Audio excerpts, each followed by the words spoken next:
Hello friends, welcome to आपके अपने YouTube channel dot UPSC में।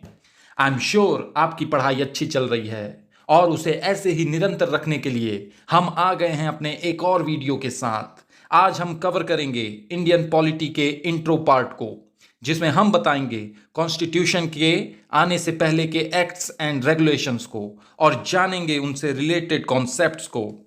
So friends, without any further delay, let's start. दोस्तों, ये lecture start होने से पहले मैं एक चीज आपको बता देना चाहता हूं कि हमें पॉलिटी, गवर्नेंस और एडमिनिस्ट्रेशन को समझना क्यों जरूरी है। क्योंकि किसी भी स्टेट या नेशन में उसके पॉलिटी, गवर्नेंस और एडमिनिस्ट्रेशन का एफिशिएंट और स्ट्रक्चरली स्ट्रांग होना जरूरी है, क्योंकि यही तीन चीजें उसकी विकास की दिशा तय करती हैं।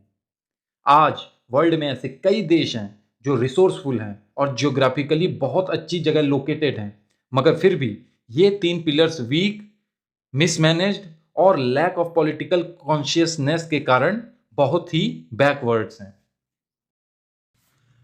26 January 1950, on this day, Constitution of India was brought into force. और पूरी दुनिया में ये उद्घोष हो गया कि एक नए रिपब्लिक ने जन्म ले लिया है। What is constitution? संविधान होता क्या है? It is a document having special legal sanctity which sets out the framework, functions of organs of government of a state and declare their governing principles. Constitutional law. It means rules which regulates the structure of principal organs, that is legislature, executive and judiciary, and their relationship to one another and determine their principal functions. Historical background. All constitutions are heirs of the past as well as the testators of future. हमारे आज के संविधान को समझने के लिए हमें इससे रिलेटेड हिस्टोरिकल प्रोसेसेस को समझना होगा, खासकर कि ब्रिटिश पीरियड में आए पॉलिटिकल एंड एडमिनिस्ट्रेटिव सिस्टम से जुड़े हुए बदलावों को। ब्रिटिश पीरियड की शुरुआत हुई ईयर 1600 से ईस्ट इंडिया कंपनी के साथ। 1600 to 1765, the coming of the Britishers.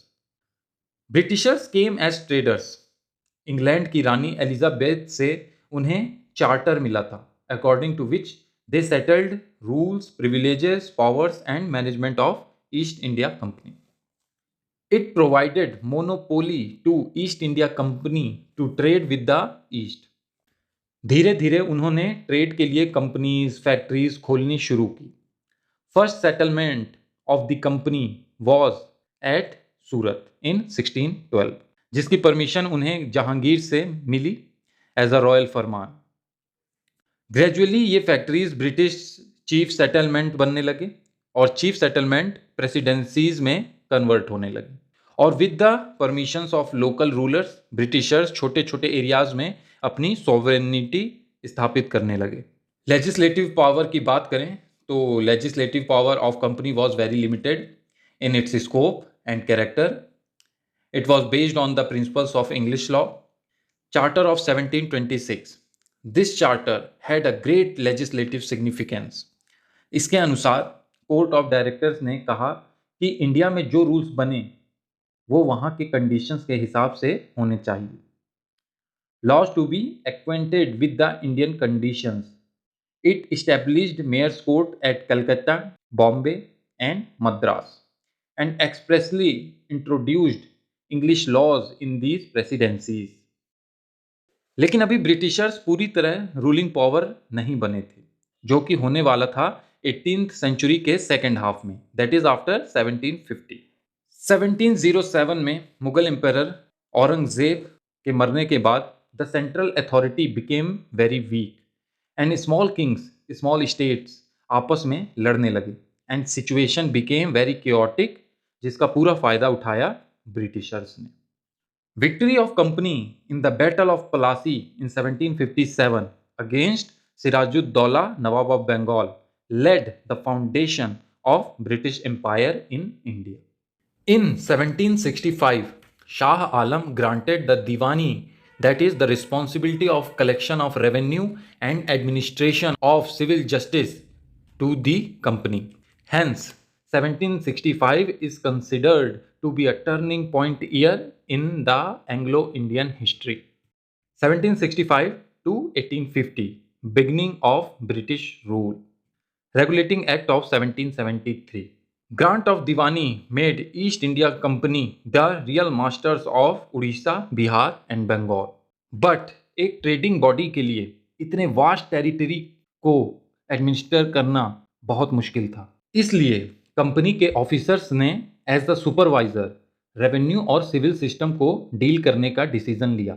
Indian officials के पास रिस्पॉन्सिबिलिटी तो थी बट पावर नहीं थी, were as company who were real rulers वो रिस्पॉन्सिबली वर्क नहीं कर रहे थे। Instead they began exploitation of Indians. East India company जो कि ब्रिटिश गवर्नमेंट के अंडर आती थी, इनके ऑफिसर्स की तनख्वाह बहुत ही मामूली होती थी। So after 1765 they started taking bribes, presents and became corrupt. इस सिचुएशन में जो नेटिव बिजनेसमैन थे, आर्टिसन और जो स्किलफुल पॉपुलेशन थी वो माइग्रेट होने लगे और मार्केट बिल्कुल कोलैप्स हो गया। And this was even more worsened when Bengal was struck by the famine.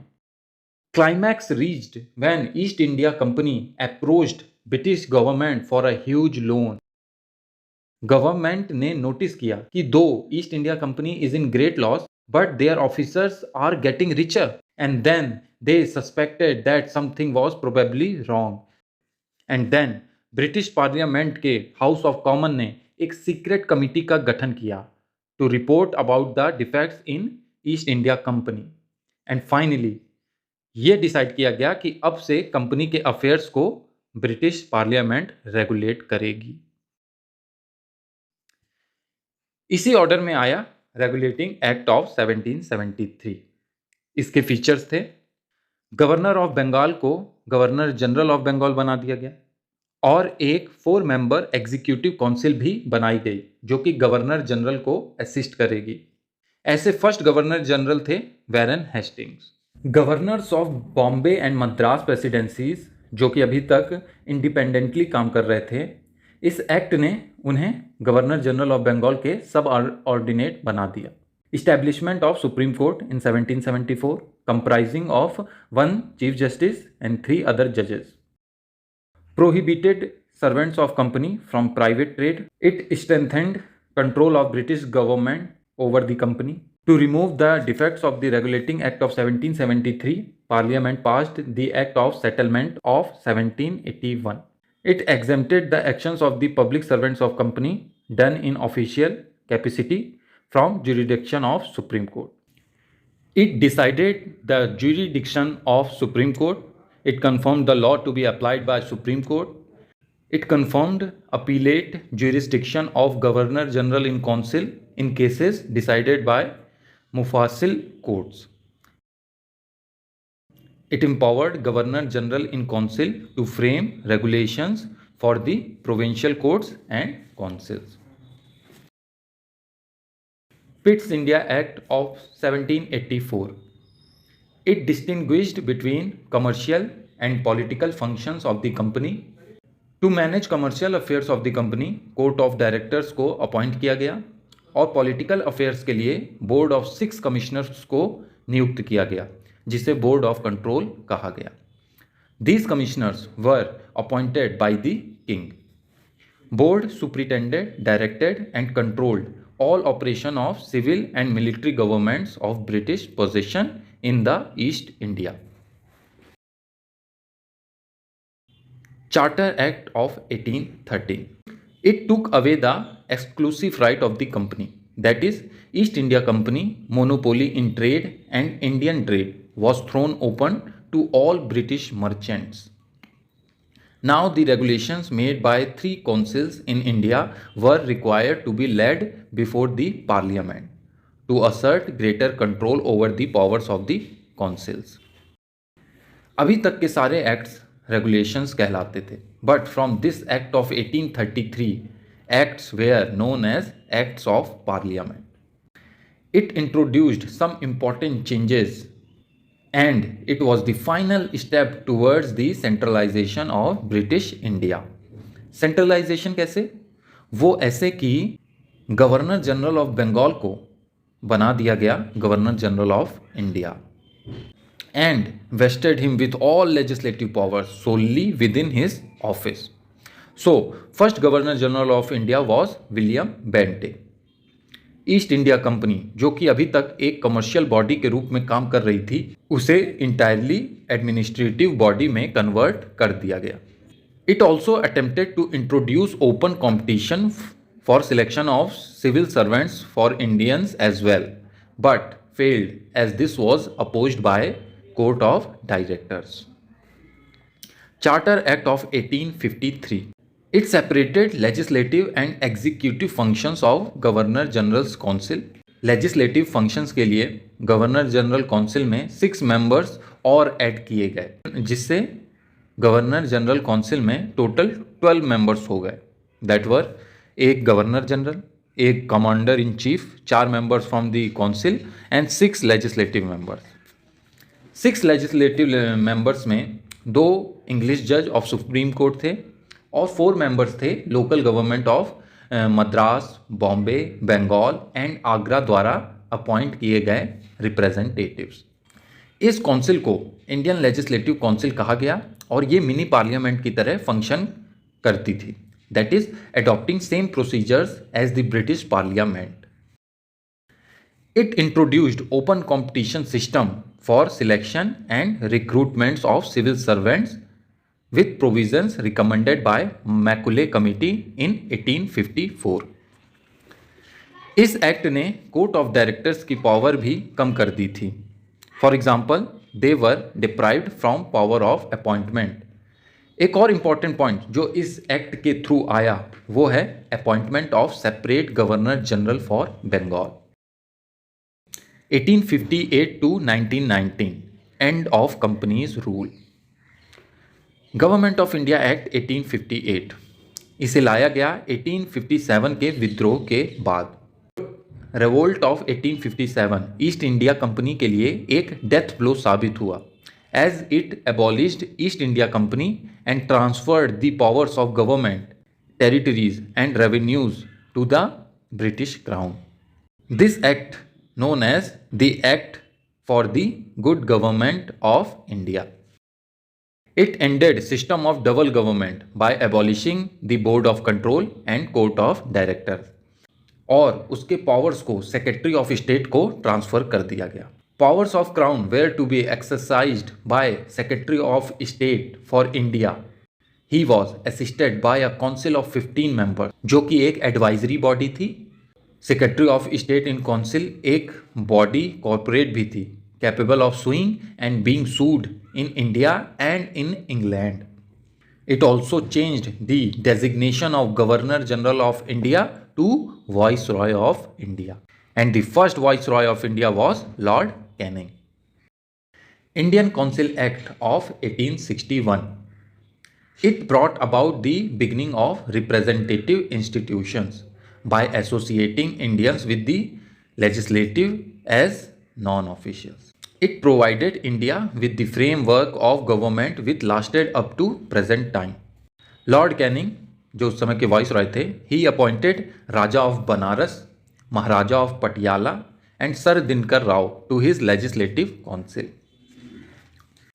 It initiated process of decentralization by restoring legislative powers to Bombay and Madras presidencies. मतलब with respect to अभी तक के जो regulations थे from 1773 to 1833 जो government के functions and powers को centralise कर रहे थे उसको इस एक्ट के थ्रू यहाँ से डिसेंट्रलाइज किया जाने लगा which gradually resulted in grant of complete internal autonomy to the provinces in 1937. It established new legislative council for Bengal, that is in 1862, Northwest provinces in 1886 and Punjab in 1897. It recognized portfolio system introduced by Lord Canning in 1859. Portfolio system के under council के each member को one और more department का in charge बना दिया जाता था। It empowered viceroy to issue ordinances during emergency. जब लेजिस्लेटिव असेंबली सेशन में नहीं होती थी तब वाइसरॉय ऑर्डिनेंस इशू कर सकते थे, जिसकी लाइफ होती थी 6 months. Features of act of 1892। It increased the number of non-official members in central and provincial legislative council, but maintained the official majority. It increased functions of legislative councils, that is power of discussing the budget and addressing questions to the executive were granted. It provided nomination of non-official members of Central Legislative Council by Viceroy on recommendation of the Provincial Legislative Councils and Bengal Chamber of Commerce. And it provided nomination of non-official members of Provincial Legislative Council by governors on recommendation of District Board, municipalities, universities, trade associations, zamindars and chambers.